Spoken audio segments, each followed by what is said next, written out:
La batalla de la Angostura fue el enfrentamiento más espectacular que México tuvo contra Estados Unidos, en el cual el resultado estaba en la cuerda floja. Los norteamericanos, bajo el mando de Zachary Taylor, invadió México y tuvo un triunfo costoso en Monterrey. El armisticio permitió que el ejército mexicano se escapaba de la ciudad intacto. Se dirigió a San Luis Potosí. Ahí estaba el nuevo elegido presidente de México, Antonio López de Santa Anna. Estaba construyendo un nuevo ejército para defender su nación contra un ataque desde el norte. Dado a esta amenaza, dio la orden que se destruyan los tanques de agua en el camino de San Luis Potosí y Saltillo, para dificultar el avance de Taylor. La popularidad de Santa Anna estaba en decadencia. Había presión política en el capital que lo estaba urgiendo que haga algo en vez de esperar en San Luis Potosí sin hacer nada. Aquí, México tuvo un poco de suerte. Un mensajero fue matado y con él se obtuvo una carta altamente delicada, cual reveló que Taylor no iba a atacar desde Saltillo. En vez, los americanos estaban planeando una operación anfibia en Veracruz, pero para hacer esto estaban quitando 9,000 soldados de Taylor, dejándolo con un solo pequeña unidad para estar en el defensivo. Con este plan de acción capturada, Santa Anna vio una oportunidad. Elaboró un plan inverosímil pero simple. Decidió apurarse con su ejército de 20,000 hombres al norte y destruir la fuerza pequeña de Taylor. Retomar Saltillo y Monterrey y rápidamente dirigirse al sur y enfrentar la invasión de Veracruz antes que tomara lugar. Esto lo daría una victoria política y confirmará su posición como líder. La marcha comenzó el 28 de enero. Más de 280 millas de un camino desierto esperaba Santa Anna y su ejército. Desafortunadamente, logística no fue la fortaleza del ejército mexicano. El ejército no tenía suficientes vehículos para transportar sus provisiones y no tenía suficiente comida y ropa adecuada. Los soldados se enfrentaron con sed, infortunio y desgaste. Irónicamente, la decisión de destruir los tanques de agua le costó gravemente a Santa Anna y a su ejército. Y para hacer todo peor, el invierno de 1846-47 fue el peor del siglo. Deserciones estaban altas y cuando llegó el ejército al campo de batalla solo quedaban 14,000 soldados. A pesar de todas las dificultades, el ejército marchó 300 millas en 3 semanas, un gran logro para cualquier ejército, especialmente uno que tuvo tanta falta de provisiones como el de ellos. Otra cosa muy importante mencionar, el ejército comenzó a quedarse sin comida, y un día antes de la batalla los soldados tenían la orden de comer en pequeñas raciones de comida. Dado a la prisa en que se construyó, el ejército del norte carecía de entrenamiento apropiado, y estaba compuesto de conscriptos, la mayoría de descendencia indígena. Moral no estaba alta, sin embargo, este fue el ejército más fuerte que tuvo México durante toda la guerra. El ejército de Taylor estaba compuesto de voluntarios. Su ejército, aunque pequeño, estaba bien preparado, bien entrenado y bien provisionado. Sus tropas incontestadas demostrarían la noción incorrecta de que los voluntarios carecían el vigor necesario para aguantar una batalla. Los números reflejan la superioridad que tenía Santa Anna en hombres, pero recuerda, este fue un grupo de hombres agotados. Los fusiles fueron prácticamente lo mismo para los dos combatientes, excepto que los mexicanos tuvieron pólvora de mala calidad, la cual afectó su rendimiento. La caballería mexicana era superior a los de los americanos, especialmente por sus temidos lanceros. La fortaleza de los norteamericanos era en su artillería. Ellos tuvieron una doctrina magnífica y fueron innovadores en el uso de artillería de caballo. Mientras los mexicanos tenían cañones torpes y lentos, la artillería de caballo permitió a los americanos a mover sus piezas rápidamente sobre el campo de batalla a puntos estratégicos cuando era necesario. Ahora al campo de batalla. La Angostura fue escogido porque representó una posición ideal de defensa. El camino de Saltillo descendió a un valle en la Sierra Madre. El camino fue más fácil para defender en el paso de Angostura, que llegaba a solo 40 pies de ancho. El paso estaba a 7 millas sur de Saltillo y solo 1,5 millas sur de Rancho Buenavista. Al oriente habían altos acantilados, mientras al oeste había un red de desfiladeros y hondonadas que sería muy difícil para cruzar. Entre los acantilados había muchos barrancos, las cuales llegaban a un altiplano. Información anticipatoria. Aquí sería el enfoque principal de la batalla. Sería difícil para los mexicanos a mantener sus formaciones para llegar a la meseta, pero en el lado positivo, sus movimientos podrían ser escondidos. Más allá de la meseta había una cresta y después otra que extendía a la retaguardia de los americanos en Buenavista. El terreno escogido por Taylor iba a limitar la arma más poderosa que tenía Santa Anna, sus lanceros. Además, haría difícil a que los mexicanos avancen con sus piezas de campaña. Sobre todo, la angostura fue una posición ideal para Taylor. Iba a minimizar su frente y maximizar su potencia de fuego. En El Paso, Taylor puso una batería de 8 piezas bajo el capitán Washington. El primer Illinois estaba firmemente fortificados ahí para apoyarlos. Al norte de la meseta estaba el segundo Illinois. Atrás de El Paso estaba el segundo Kentucky y el segundo y tercero regimientos de la Indiana. La caballería de Arkansas y Kentucky iban a guardar las rutas hacia la meseta. 2 regimientos de dragones y una compañía de tejanos iban a servir como una fuerza móvil. El primero de Mississippi, el único regimiento con experiencia de combate, estaba en reserva igual. El ejército, cansado, hambriento y andrajoso de Santa Anna, llegó a mediodía. Organizó su ejército en divisiones bajo los nombres de sus comandantes. Antes de su llegada, había mandado General Miñón con 1500 hombres alrededor del valle para atacar Saltillo por atrás. Inmediatamente Santa Anna se dio cuenta que había un punto débil en la defensa de los americanos. Dejaron la meseta sin guardia. Decidió a conducir una distracción primero. Concentró sus tropas al oeste, engañando a Taylor, que mandó el segundo Kentucky con una batería bajo el capitán Bragg para defender este sector. La trampa funcionó porque Santa Anna nunca tuvo la intención de atacar por ahí. Mandó la brigada ligera de Ampudia para pelear por el base de la montaña.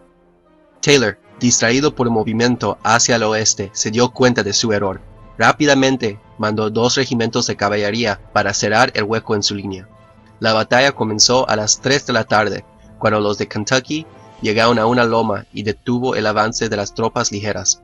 En adición, 4 compañías de los regimientos de Indiana fueron ordenados ayudados.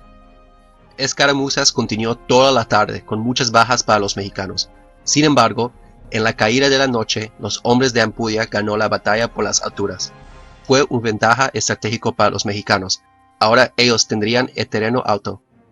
Con la noche establecida, las tropas mexicanas comió sus últimas raciones de comida.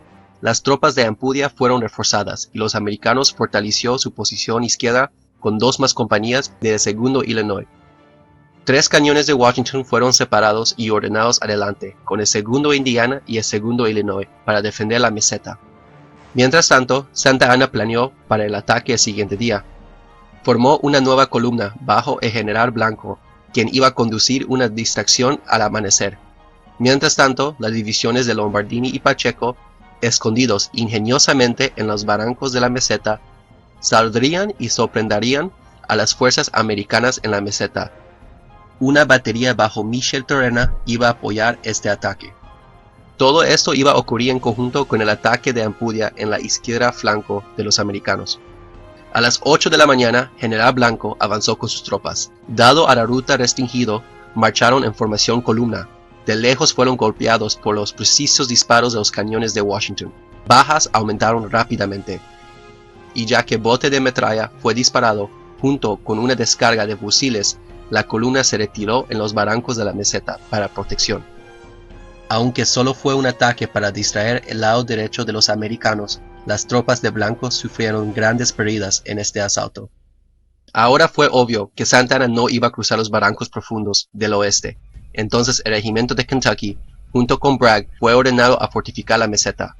¿Pero llegaría a tiempo para defender contra el ataque principal de los mexicanos?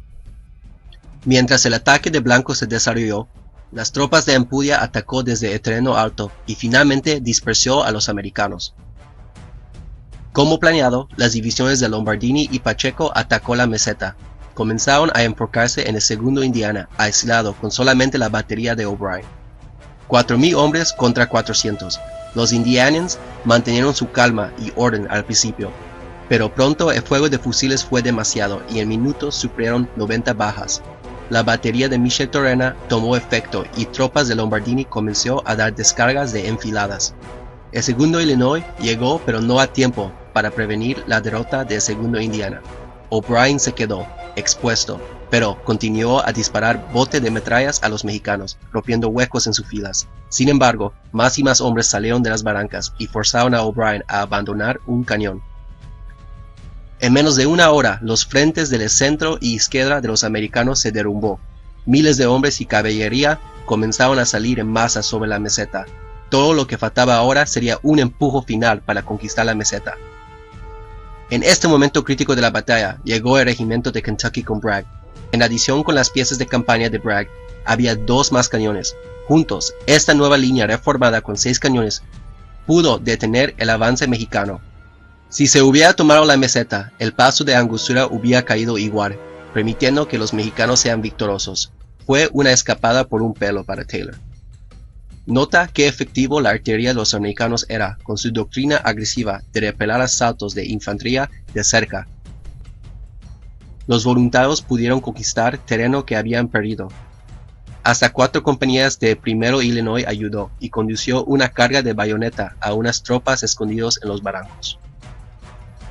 A esta hora el asalto para el centro se canceló, y Santa Anna formó una nueva batería con las piezas más poderosas bajo el mando del batallón de San Patricio. Esta unidad militar de 80 hombres fueron compuestos de desertores del ejército americano. La mayoría fueron irlandeses y católicos. Santa Anna decidió a enfocarse al flanco extremo izquierda de Taylor. Las crestas más allá de la meseta le llevaría a la retaguardia de Taylor en el rancho Buenavista. Si tomaría el rancho, podría cortar los americanos de Saltillo. Tropas marcharon sobre el terreno rocoso. Ahora, no nos vamos a olvidar de General Miñón, con 1500 hombres más al norte. Apareció del Paso de Poloma. Su misión original era atacar a los soldados en retirada. Pero los americanos no se habían derrotados, todavía seguían peleando. Entonces, ¿qué hizo? Pues desambuló indecisivamente, recibiendo fuego por unas fuerzas dejadas a defender Saltillo, y después de un rato se retiró y no tomó parte en la batalla otra vez. Esto es un claro ejemplo de un comandante incompetente.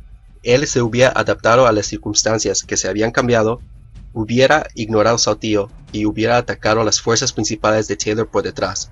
Podría haber tenido un papel decisivo y hubiera ayudado a las tropas peleando en las crestas. Ya era mediodía, y tropas que se habían retirado desde la mañana se reformaron y se juntaron con otros regimientos. Taylor vio su posición precaria y comenzó a quitar hombres de su centro para fortificar su izquierda. 1500 lanceros de Juvera descendieron hacia la caballería voluntaria y lo diezmaron. Los lanceros recibieron un contraataque, pero resistieron bien. Solo hasta que decidieron atacar a Buenavista fueron derrotados. Refugios se habían reunido en el rancho y atrás de las paredes adobe se opusieron al ataque de Juvera. El 1º Mississippi, aumentado con sobrevivientes de la meseta, fue ordenado a detener el ataque principal de los mexicanos. El 3º Indiana fue mandado a apoyarlos. El coronel Jefferson Davis, el futuro presidente de los Estados Confederados de América, manejó su regimiento agresivamente, contraatacando los lanceros iniciales. Pero como se retiraron demasiado fácil y vio a algunos caballeros tratando de ir atrás de él, se dio cuenta que era una trampa y se retiró. Dado a su desconocimiento del terreno, el 3º Indiana llegó a la cresta equivocada y chocó con unas tropas de Ortega. El coronel del 3º Indiana vio que Torrejón estaba juntando su caballería para hacer una carga hacia Davis. Rápidamente se retiró y se juntó con Davis. Ahora, no sabemos si fue intencional o no, pero un V invertido se formó. En ese momento, más de 1000 lanceros vinieron en carga. Los americanos esperaron hasta que la caballería estaba a 80 yardas y dispararon. 800 balas contra 1000 lanceros. La descarga de tan cerca paró la carga y los caballeros de frente prácticamente se desaparecieron. Los demás se retiraron. Con fuerzas adicionales, los voluntarios explotaron su éxito y empujaron a los mexicanos hasta la montaña. Dragones se aceleraron para rajar a los mexicanos en el tiro, pero fueron frustrados por el fuego de los cañones de San Patricio. El ejército de Santa Anna estaba agotado y además estaban divididos en dos. En ese momento una bandera blanca se subió en el lado de los mexicanos. Los americanos dicen que eso fue un truco, pero los mexicanos declararon que fue un oficial actuando sin autorización. En poco tiempo, los americanos se dieron cuenta que el armisticio fue falso. Pero los mexicanos ya habían tomado ventaja de la tregua y se quitaron de su posición precaria. Un momento de calma llegó sobre el campo de batalla y Santa Anna decidió en un ataque final. Combinó sus piezas de campaña y reunió los hombres que tenía en reserva, y decidió a concentrarse en la meseta otra vez. Sería acompañado con tropas extraídas de la tregua temporal. No pudo haber sido en un mejor momento. 3 regimientos estaban avanzando hacia arriba de la meseta, a detener a lo que ellos pensaron eran tropas desmoralizados. Estaban equivocados, en vez se toparon con el ataque combinado de Santa Anna. A las 4 de la tarde, miles de hombres salieron de los barrancos que estaban escondidos y dieron fuego devastador. Los regimientos aislados fueron sorprendidos. Hasta uno estaba todavía en forma columna. Casi instintivamente se retiraron hacia los barrancos. Tropas mexicanas y caballería descendieron hacia ellos y un masacre resultó. Esto fue la etapa más sangrosa de la batalla. 45% de las fatalidades de los americanos ocurrió aquí. Unos lanceros estaban tan determinados que se olvidaron de la batería de Washington y fueron frustrados. Los comandantes del 1º Illinois y el 2º Kentucky murieron. El oficial Henry Clay Jr. fue matado por lanceros. Irónicamente, fue el único hijo de un senador quien estaba firmemente contra la guerra. Los 3 regimientos fueron derrotados y se retiraron en desorden. No había ayuda cerca, porque la mayoría de las tropas seguían al otro lado del campo. Fue déjà vu otra vez por O'Brien. Se encontró solo en la meseta. Se dio cuenta que él fue el único obstáculo para detener a los mexicanos el tiempo suficiente hasta que llegarían los refuerzos. Se resistió contra los ataques iniciales, descargando botes de metralla seguidamente, hasta que ya no pudo. Eventualmente fue vencido y tuvo que abandonar 2 cañones, pero su última defensa valió la pena. Le ganó el suficiente tiempo a los americanos para que lleguen las baterías de Bragg y Sherman. Llegaron y descargaron su fuego letal, y impidieron el avance mexicano. Otra vez, la artillería de los americanos fueron dueños de la batalla. Los mexicanos se retiraron a protección, y para las 6 de la tarde se concluyó la pelea de ese día. Durante la noche, el ejército de Taylor estaba en una grave situación. Aunque fue fortificado un poco, había sufrido bajas considerables, y tuvo más de 1500 deserciones. El ejército de Santa Anna todavía tenía la superioridad de hombres. Casi todos los historiadores han concluido que el ejército americano no podría haber aguantado un día más de combate. El ejército de Taylor iba a ver su completa destrucción el próximo día. Pero cuando amaneció, los norteamericanos estaban en incredulidad. Las tropas mexicanas se habían retirado durante la noche.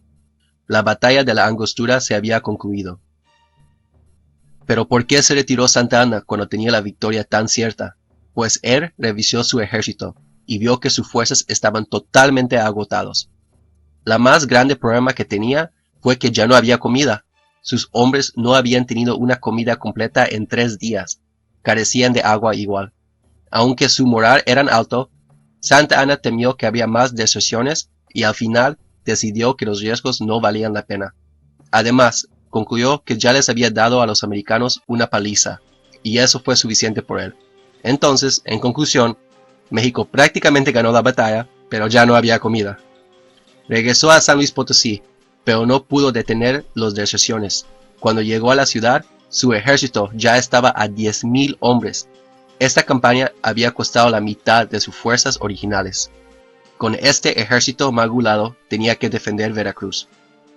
Las tropas mexicanas sufrieron doble las muertes y heridos, la mayoría dado a la artillería precisa de los americanos.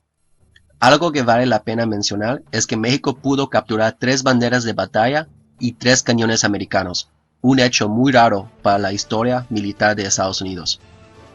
Lo que quería Santa Anna fue una victoria política, no estratégica. La tentación de destruir una fuerza pequeña y tan lejos de él fue demasiado para ignorar. La campaña fue imprudente. Hubiera concentrado en Veracruz.